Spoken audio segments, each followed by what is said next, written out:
কবি কাজী নজরুল ইসলামের অভিভাষণ। যদি আর বাঁশি না বাজে।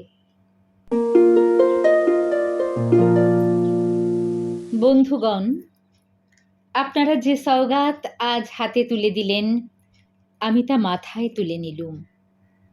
আমার সকল তনু মনোপ্রাণ আজ বীণার মতো বেজে উঠেছে। তাতে শুধু একটি মাত্র সুর ধ্বনিত হয়ে উঠছে, আমি ধন্য হলুম, আমি ধন্য হলুম। আমায় অভিনন্দিত আপনারা সেই দিনই করেছেন যেদিন আমার লেখা আপনাদের ভালো লেগেছে। বিংশ শতাব্দীর অসম্ভবের সম্ভাবনার যুগে আমি জন্মগ্রহণ করেছি। এরই অভিযান সেনাদলের তুর্যবাদকের একজন আমি। এই হোক আমার সবচেয়ে বড় পরিচয়। আমি এই দেশে, এই সমাজে জন্মেছি বলেই শুধু এই দেশেরই, এই সমাজেরই নই, আমি সকল দেশের, সকল মানুষের। কবি চায় না দান, কবি চায় অঞ্জলি, কবি চায় প্রীতি। কবিতা আর দেবতা সুন্দরের প্রকাশ। সুন্দরকে স্বীকার করতে হয় যা সুন্দর তাই দিয়ে। সুন্দরের ধ্যান, তাঁর স্তবগানই আমার ধর্ম। তবু বলছি, আমি শুধু সুন্দরের হাতে বীণা, পায়ে পদ্মফুলি দেখিনি, তার চোখে চোখ ভরা জলও দেখেছি। শ্মশানের পথে, গোরস্তানের পথে তাঁকে ক্ষুধা দীর্ণ মূর্তিতে ব্যথিত পায়ে চলে যেতে দেখেছি। যুদ্ধভূমিতে তাকে দেখেছি, কারাগারের অন্ধকূপে তাঁকে দেখেছি, ফাঁসির মঞ্চে তাঁকে দেখেছি। আমাকে বিদ্রোহী বলে খামোখা লোকের মনে ভয় ধরিয়ে দিয়েছেন কেউ কেউ। এই নিরীহ জাতটাকে আঁচড়ে কামড়ে তেড়ে নিয়ে বেড়াবার ইচ্ছা আমার কোনোদিনই নেই। আমি বিদ্রোহ করেছি, বিদ্রোহের গান গেয়েছি অন্যায়ের বিরুদ্ধে, অত্যাচারের বিরুদ্ধে, যা মিথ্যা, কলুষিত, পুরাতন, পচা, সেই মিথ্যা সনাতনের বিরুদ্ধে, ধর্মের নামে ভণ্ডামি ও কুসংস্কারের বিরুদ্ধে। কেউ বলেন আমার বাণী জবন, কেউ বলেন কাফের। আমি বলি ও দুটোর কোনোটাই নয়। আমি কেবলমাত্র হিন্দু মুসলমানকে এক জায়গায় ধরে এনে হ্যান্ডশেক করাবার চেষ্টা করেছি, গালাগালিকে গলাগলিতে পরিণত করার চেষ্টা করেছি। সে হাতে হাত মিলানো যদি হাতাহাতির চেয়ে অশোভনীয় হয়ে থাকে, তাহলে ওরা আপনি আলাদা হয়ে যাবে। আমার গাঁট ছড়ার বাঁধন কাটতে তাদের কোনো বেগ পেতে হবে না, কেননা একজনের হাতে আছে লাঠি আর একজনের আস্তিনে আছে ছুরি। হিন্দু মুসলমানে দিনরাত হানাহানি, জাতিতে জাতিতে বিদ্বেষ, যুদ্ধ বিগ্রহ, মানুষের জীবনে একদিকে কঠোর দারিদ্র, ঋণ, অভাব, অন্যদিকে লোভী অসুরের যক্ষের ব্যাংকে কোটি কোটি টাকা পাষাণ স্তূপের মতো জমা হয়ে আছে। এ অসাম্য ভেদজ্ঞান দূর করতেই আমি এসেছিলাম।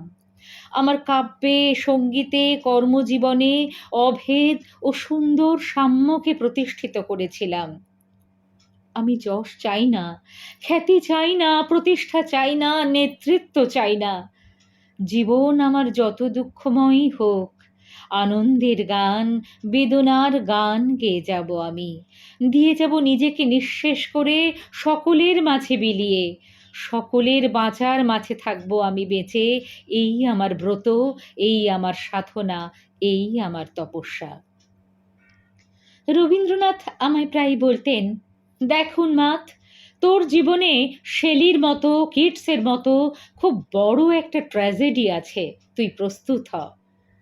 জীবনে সেই ট্র্যাজেডি দেখবার জন্য আমি কতদিন অকারণে অন্যের জীবনকে অশ্রুর বরষায় আচ্ছন্ন করে দিয়েছি, কিন্তু আমারই জীবন রয়ে গেল বিশুষ্ক মরুভূমির মতো দগ্ধ। মেঘের ঊর্ধ্বে শূন্যের মতো কেবল হাসি, কেবল গান, কেবল বিদ্রোহ। আমার বেশ মনে পড়ছে একদিন আমার জীবনের মহা অনুভূতির কথা। আমার ছেলে মারা গেছে। আমার মন তীব্র পুত্র শোকে যখন ভেঙে পড়ছে, ঠিক সেই দিনই, সেই সময় আমার বাড়িতে হাসনা হেনা ফুটেছে। আমি প্রাণ ভরে সেই হাসনা হেনার গন্ধ উপভোগ করছিলাম। আমার কাব্য, আমার গান, আমার জীবনের অভিজ্ঞতার মধ্য হতে জন্ম নিয়েছে। যদি কোনোদিন আপনাদের প্রেমের প্রবল টানে আমাকে আমার একাকিত্বের পরম শূন্য থেকে অসময়ে নামতে হয়, তাহলে সেদিন আমায় মনে করবেন না আমি সেই নজরুল অনেক দিন আগে মৃত্যুর খিড়কি দুয়ার দিয়ে পালিয়ে গেছে। মনে করবেন পূর্ণত্বের তৃষ্ণা নিয়ে যে একটি অশান্ত তরুণ এই ধরায় এসেছিল, অপূর্ণতার বেদনায় তারই বিগত আত্মা যেন স্বপ্নে আপনাদের মাঝে কেঁদে গেল। যদি আর বাঁশি না বাজে, আমি কবি বলে বলছি নে, আমি আপনাদের ভালোবাসা পেয়েছিলাম সেই অধিকারে বলছি। আমায় আপনারা ক্ষমা করবেন, আমায় ভুলে যাবেন। বিশ্বাস করুন, আমি কবি হতে আসিনি, আমি নেতা হতে আসিনি, আমি প্রেম দিতে এসেছিলাম, প্রেম পেতে এসেছিলাম। সে প্রেম পেলাম না বলে আমি এই প্রেমহীন নীরস পৃথিবী হতে নীরব অভিমানে চিরদিনের জন্য বিদায় নিলাম।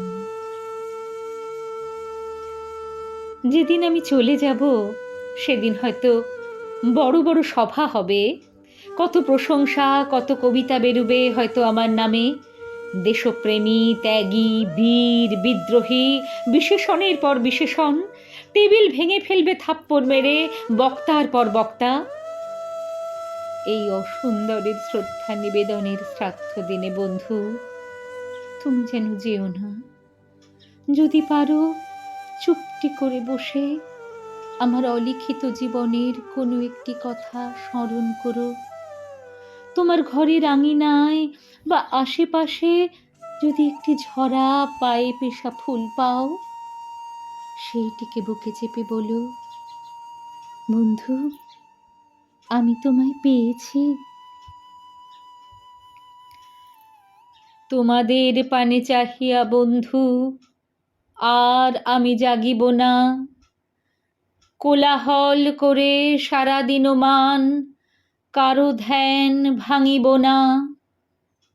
নিশ্চল নিশ্চুপ আপনার মনে পড়িব একাকী, গন্ধ বিধুর ধূপ।